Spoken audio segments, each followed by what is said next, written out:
Welcome back, guys. Josh here. I hope you guys have a great day today. We got to part 11 and we go into the Solaris Temple. Now, with the Solaris Temple, we're going to get to doing the free storyline quests as we come in here. Now, Solaris Temple has 2 levels, and we're just going to be snapping our way through it at the moment, as you can see here with Ark. So we found Solaris Temple level 2 after a lot of searching, and we're going to continue onwards as well.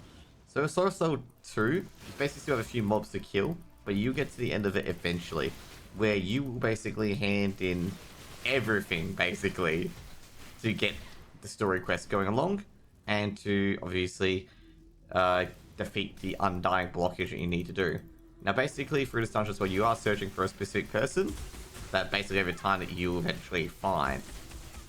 So just cruising through a bit here, I'm gonna say, like, that was a very, very rough mob to kill. But overall, you'll be killing a lot of these mobs as you go through. Funnily enough, like, you normally, level 2 is like the end or anything like that of most things, especially if it's the last level. But for this one, there's actually still a mini dungeon as you go along until you actually get to the actual end. These Solaris dungeons, as I said, dungeons get longer and longer. It just becomes like taking the cake at this point, basically. So once you find the waypoint in level 2, you'll get to Lady Diala. So with Lady Diala, basically as well, you get reward for effectively finding the stuff around here. So you get rewarded one of these. Given that strength and intelligence is pretty huge here, but I guess that overall it's going to be strength or dex. It's going to be quite huge given the fact that you got precision. So either one of these will probably be great for your build. This is, of course... Okay, there we go. So basically at this point, you want to identify the amulet. And this is a bit unfortunate because this is not that great for me, okay? Now, you can put it in here. You may break some of your items with it, but it's highly unlikely given the fact that you have a lot of int. Now, the main reason why this is really, really good for me is for the fact that it gives me more dexterity. Because precision is going to be quite huge in the long run. However, you still need to go... I believe you don't need to go into the internal laboratory just yet. Now you can actually use the waypoint to go back into the sewers and break the undying blockage, basically, that's there as well. Now, the undying blockage will be here. You just left-click this and it disappears. And we'll just basically continue on to the Imperial Gardens. So now with the Imperial Gardens, you can both complete the right hand and also the Swig of Hope. Now, at this stage, I could go back to City because if you guys may have noticed that I've got a bit into my inventory. But fortunately, the waypoint is here, and that's where I'm going to go back into the city. So now, since this is unblocked, you can now go there. You can actually go back to the battlefront, but you have to unlock a door from this side to go in. So this is why we couldn't do that earlier. Now, with the sewer cleared up, you can now talk to Grigor, and also the Gemling King and stuff like that as well. These guys don't give you anything in regards to it, so basically you just saying hello, and these guys being like, oh, congratulations, and doing whatever. Now, at the same time, we're going to basically drop all our currencies into the finger here. So with our efficiencies and sales done, we're going to go up the Ebony Barracks. So now with the Ebony Barracks, every set of stairs you go up is getting closer to the General, okay? So the General is in a large tent at the top of these stairs. Ooh, that was really awful. Now, this is actually one of the harder ones to deal with because this guy is going to be regenerating from life regen as well as going to consecrate ground to ground. So you basically have to out DPS them by critting. And that's what we're doing at the moment. Okay, cool.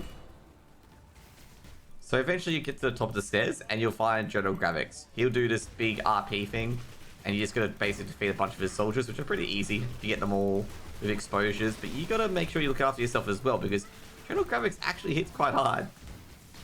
So you basically need to just DPS him while dodging a few things as well because he hits quite difficult, as you can see here. She just chunking me at the moment. Also, as well, he has the good old ability, but kind of like Brutus in a way, except he actually hits hard. So basically, just it's a caster class. You want to just keep casting away. Watch out for Molten Shield as well, because if you break it while he's close to you, he's going to do all that damage to you, which you don't want to have to happen. Okay. Just keep cutting him around because he actually does a bit of damage, especially to the energy shield.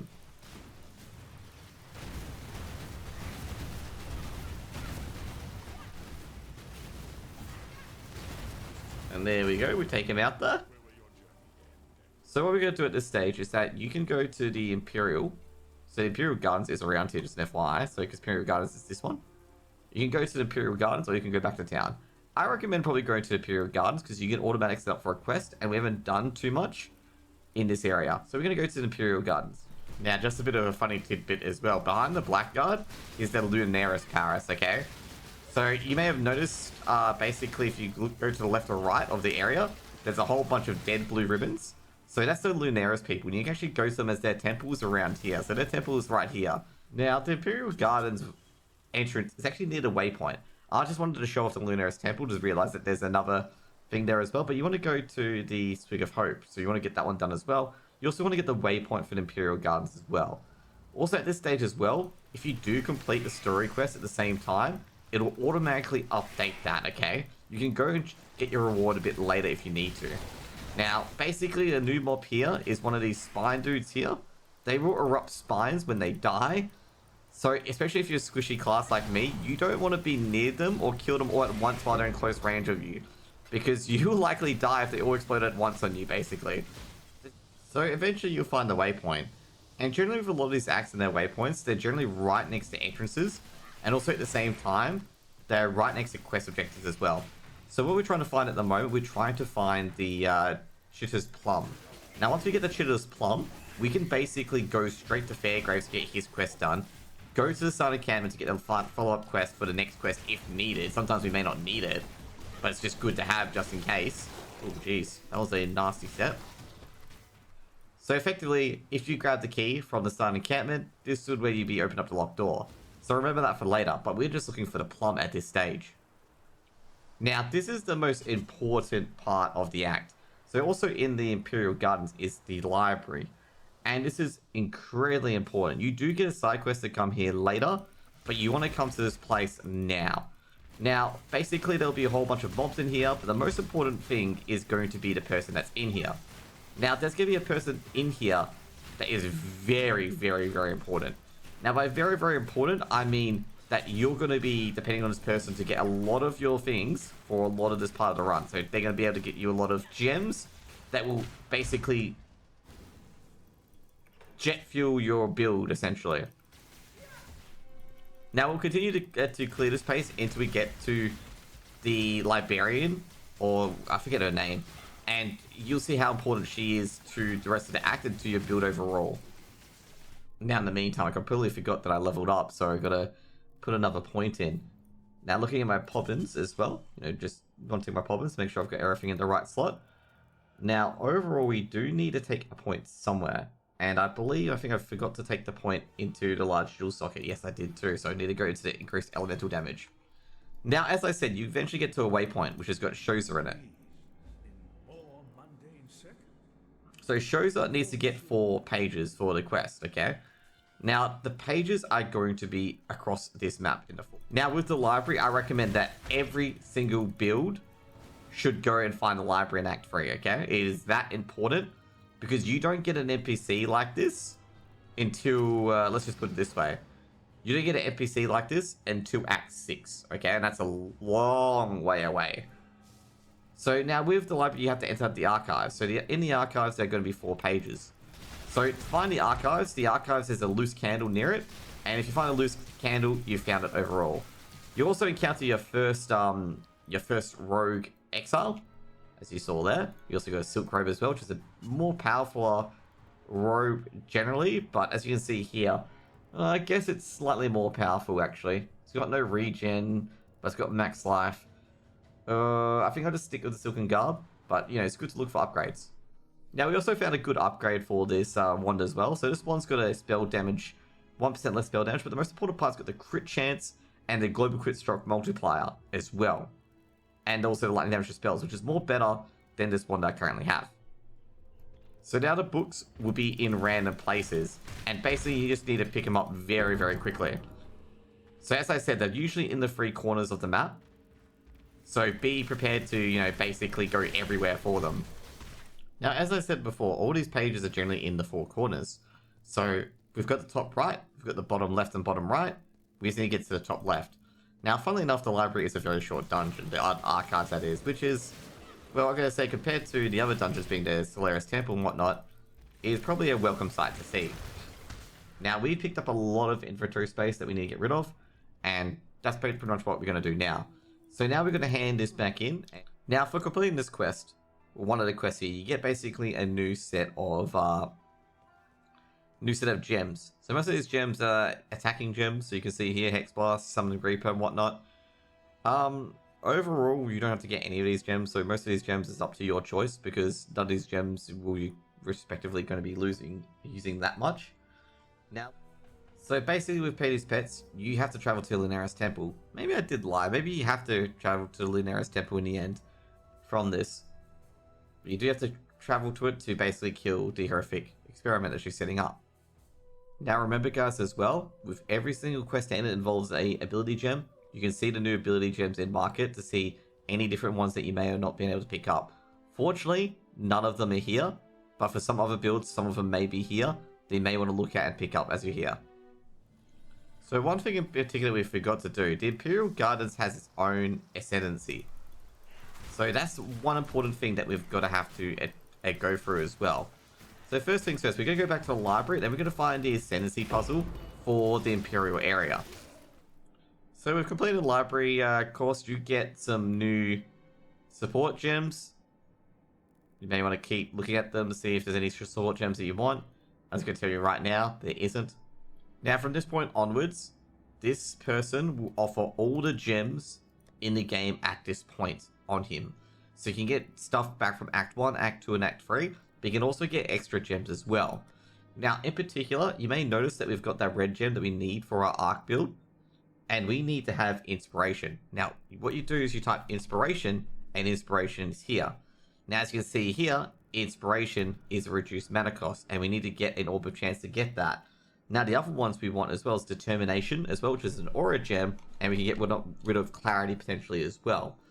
And we're going to get these gems very, very quickly, and we're going to go back to the camp to get our certain things as well. Now at this point I've bought Determination, Molten Shell, Less Duration, and Inspiration Support. These are all for Orb of Chances or Orb of Alterations, which you should have a lot of at this point, and also for a Scroll of Wisdom. You also may want to go back to the Sun encampment to see if Horizon or Clarissa have any sockets, including red, to get Determination on your gear, because Determination is quite important. So you may want to look at, a new chest or wherever your Arc and Stormcall isn't, to see if you can get something that you can put on that will allow you to have Determination and whatnot in it. Now I did find some boots, so you can see here the plated boots fit into it. So these are pretty decent, and I can buy these and replace my current boots to have red gems in it. However, alternatively what I can do as well, given that these gems are actually the boots I've got are actually quite good, what I might do is I might recolor those gems to be red gems. So at this point, we're going to go back to the Imperial Garden to find the last Ascendancy. The main reason why we're trying to find this last Ascendancy, which is around here somewhere, is because I want to go to the Labyrinth right away. We'll do a Labyrinth in a separate video, not in this video in particular.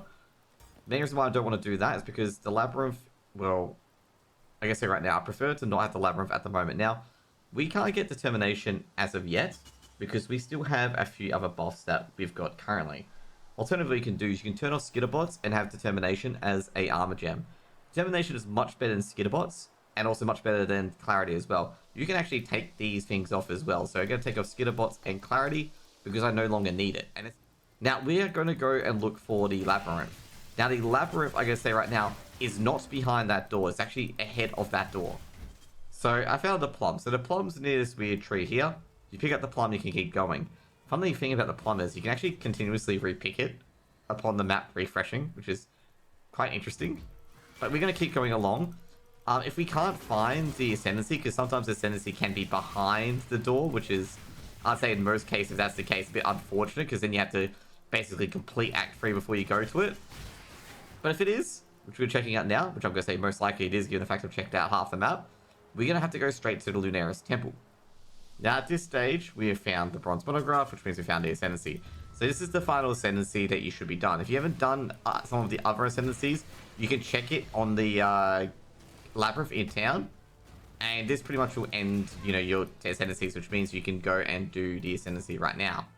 Now, I'd recommend doing it right now. So we're going to go to the Labyrinth. The Labyrinth will be in a separate video. This will basically come back at the Lunaris Temple, assuming you go there.